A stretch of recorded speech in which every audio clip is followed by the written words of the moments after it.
Assalamualaikum warahmatullahi wabarakatuh. Terima kasih kepada seluruh rekan-rekan di divisi marketing, divisi komunikasi pemasaran, dan divisi keuangan yang telah hadir dalam rapat hari ini. Di sini saya mengundang rekan-rekan untuk membahas mengenai ekspansi perusahaan kita ke Afrika Selatan dan membahas permasalahan yang sedang terjadi di dalam perusahaan kita. Baik, diharapkan kerjasama dan ide-ide dari rekan-rekan semua. Di sini saya sekarang membutuhkan laporan-laporan dari rekan-rekan agar perusahaan kita bisa maju. Kami mohon untuk bagian pengembangan riset untuk memaparkan laporannya. Baik, terima kasih kepada Bapak Nova selaku pimpinan rapat kali ini. Terima kasih juga kepada rekan-rekan atas waktunya. Saya presentasi riset dan pengembangan telah menyimpulkan beberapa poin, yaitu poin yang pertama, yaitu produk pakaian apa yang dibutuhkan masyarakat Afrika Selatan. Nah, iklim yang tidak menentu di Afrika Selatan membuat masyarakat harus dapat cepat adaptasi dan menyesuaikan cara berpakaian mereka dengan cuaca dan sekitarnya. Setelah dilakukan riset dari beberapa sumber, kami dapat menyimpulkan bahwa masyarakat Afrika Selatan membutuhkan t-shirt dan sweater yang terlihat modis tapi memiliki bahan yang mampu menyesuaikan dengan cuaca, yang ketika dingin dapat menghangatkan dan ketika panas tidak menggerakkan, bahkan mampu membuat pemakainya merasa sejuk. Maka dari itu, kita akan menyiapkan dan menghadirkan beberapa bahan pilihan untuk dijadikan sebagai bahan utama dalam pelaksanaan pembuatan produk sweater di Afrika Selatan nanti. Berikut ada bahan-bahan yang telah kami pilih, yaitu yang pertama ada kain diteri.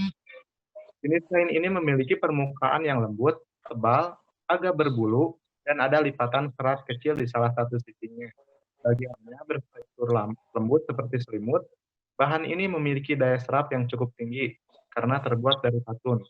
Cocok sekali untuk menyerap keringat saat cuaca di Afrika sedang panas. Dan juga bahan ini termasuk bahan yang dingin dan nyaman digunakan, bahannya tebal. Kemudian bahan yang kedua yaitu bahan tradisional dari Afrika Selatan, yaitu Ethiopia cotton. Kultur tradisional Afrika Selatan yang identik dengan pakaian panjang dan longgar juga banyak memanfaatkan kain Ethiopia sebagai bahan baku pakaiannya.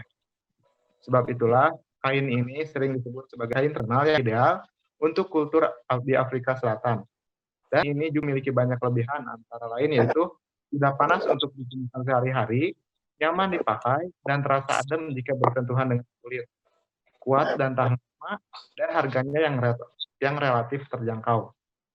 Selanjutnya yaitu poin yang kedua, bagaimana pandangan masyarakat Afrika terhadap gaya hidup dalam berpakaian. Dalam perkembangan teknologi yang begitu pesat di zaman ini, membuat masyarakat di seluruh penjuru dunia, termasuk di Afrika Selatan, semakin berkembang wawasan dan pengetahuannya. Hal ini membuat masyarakat di Afrika Selatan semakin menunjukkan eksistensinya dengan cara berpakaian yang unik. Di tengah beberapa kasus kemiskinan yang melanda, fashion tetap jadi hal yang utama. Bahkan, mereka hobi dalam mengoleksi pakaian branded. Masyarakat Afrika Selatan menganggap gaya berpakaian sama pentingnya dengan makan dan minum. Mereka menganggap tidak hanya orang kaya saja yang dapat berpakaian dengan menggunakan pakaian berwarna dan mencolok. Mari itu, kita dapat mengembangkan inovasi dalam proses produksi yang akan dilaksanakan di sana dengan menyediakan berbagai pilihan desain dan warna yang menarik, namun dengan harga yang terjangkau. Sekian pemaparan materi yang bisa saya jelaskan.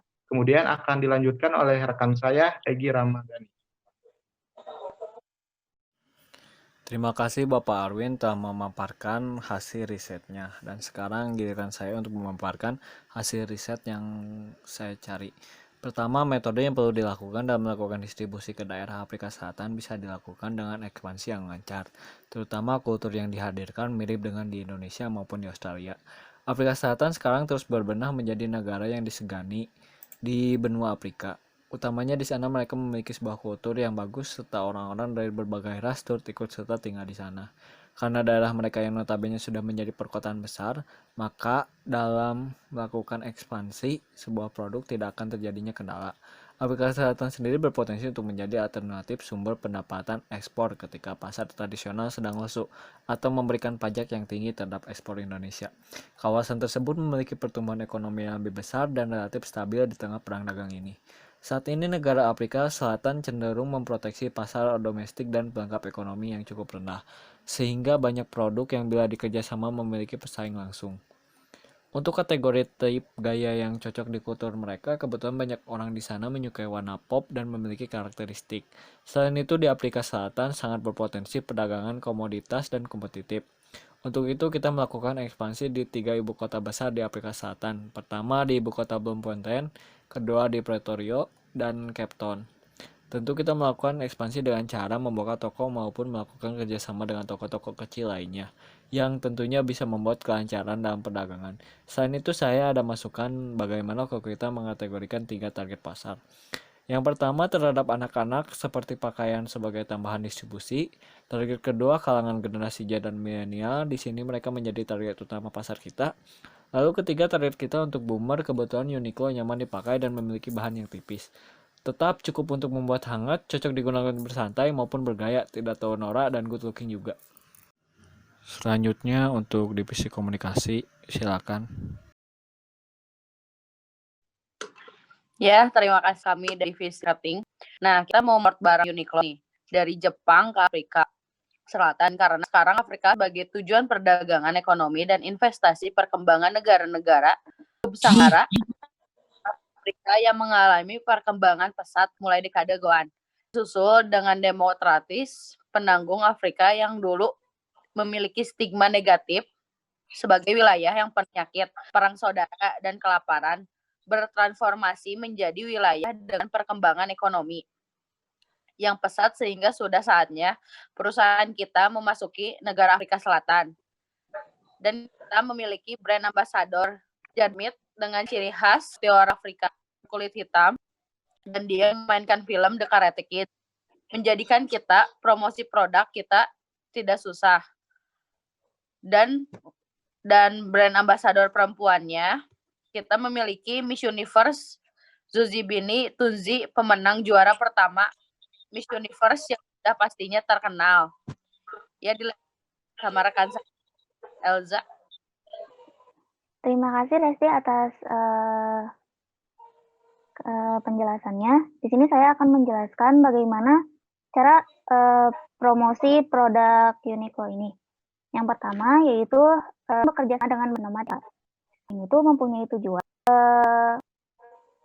tujuan mempromosikan kepositifan di seluruh Afrika dan menciptakan kembali citra Afrika yang baik di benak orang-orang global.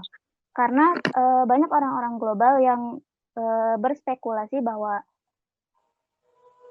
negara Afrika Selatan itu sering mengalami perang saudara, bahkan banyak sekali yang berpikiran bahwa negara Afrika Selatan itu memiliki sumber dari berbagai penyakit, maka mungkin dengan kita bekerja sama dengan majalah seperti ini, kita bisa membangkitkan citra positif di Afrika Selatan dengan adanya produk kita. Selanjutnya yang kedua, ada opening promotion di Sandton Mall City yang bertepatan di 83 Rivonia Road, Sandhurst, Sandton, Afrika Selatan. Nah, meskipun mall ini tuh belum sebesar mall-mall yang lainnya, tetapi mall ini tuh sering banget dijadiin tempat untuk para turis membeli oleh-oleh. Nah, tidak hanya turis, tetapi masyarakat Afrika Selatan juga sering datang ke mall tersebut. Jadi dengan adanya opening promotion di tempat tersebut, kemungkinan besar kita akan mendapatkan kuantitas konsumen yang lebih tinggi.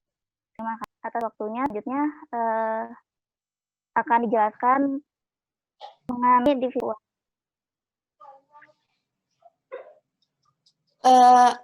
Sebelumnya saya ucapkan terima kasih kepada Bapak Naufal selaku pimpinan direktur atas kesempatan yang diberikan. Di sini saya akan memaparkan mengenai pendapatan perusahaan yang diperoleh dari tahun ke tahun. Pada tahun 2018, omset perusahaan mengalami kenaikan sebesar 15%, dan pada tahun 2019, omset mengalami kenaikan sebesar 20%. Namun pada tahun ini karena adanya COVID-19, omset perusahaan mengalami penurunan sebesar 20%. Dan hal ini berdampak pada seluruh kegiatan perusahaan. Dikarenakan lesunya perekonomian dunia, kondisi keuangan menjadi tidak stabil dan harus diantisipasi oleh perusahaan dalam menanggulangi dampak COVID-19 ini. Tidak hanya untuk jangka pendek, tetapi juga dalam jangka panjang. Selanjutnya akan dilanjutkan oleh rekan saya, Riani. Terima kasih. Jadi di sini saya akan memaparkan kegiatan ekspansi dari sudut pandang keuangan. Jadi gini, selama melakukan ekspansi, modal usaha tentu akan dibutuhkan untuk menggaji karyawan, menyewa atau membangun gudang, membangun toko fisik, membeli toko online, hingga membangun pabrik produksi yang pastinya akan membutuhkan modal yang tidak sedikit. Untuk estimasi biaya yang perlu dikucurkan untuk melakukan bisnis ini adalah sekitar 1,5 miliar rupiah. Tapi sebelumnya perlu kita ketahui bahwa mengekspansi bisnis memang diperlukan dalam peningkatan daya saing bisnis. Tetapi untuk melakukan hal tersebut, perusahaan perlu mengeluarkan uang dalam jumlah yang tidak sedikit. Sehingga ini akan berpengaruh terhadap pengeluaran perusahaan. Kecuali jika kita yakin bahwa ekspansi bisnis berpengaruh terhadap profit yang akan kita dapatkan selama masa pemulihan pandemi corona ini. Kita dapat melakukan ekspansi bisnis dengan tetap memperhatikan laba yang didapatkan. Sekian dari divisi keuangan. Ya, baik. Berdasarkan rapat kali ini, saya persiapan dari rekan-rekan sudah matang. Saya akui sudah 90%. Jadi sekunya nanti kapan, bagaimana memulai semua ini, dan mengenai tanggal pelaksanaan kita bahas di rapat selanjutnya. Untuk itu saya akhiri rapat hari ini. Terima kasih atas waktunya. Wassalamualaikum warahmatullahi wabarakatuh. Waalaikumsalam warahmatullahi wabarakatuh.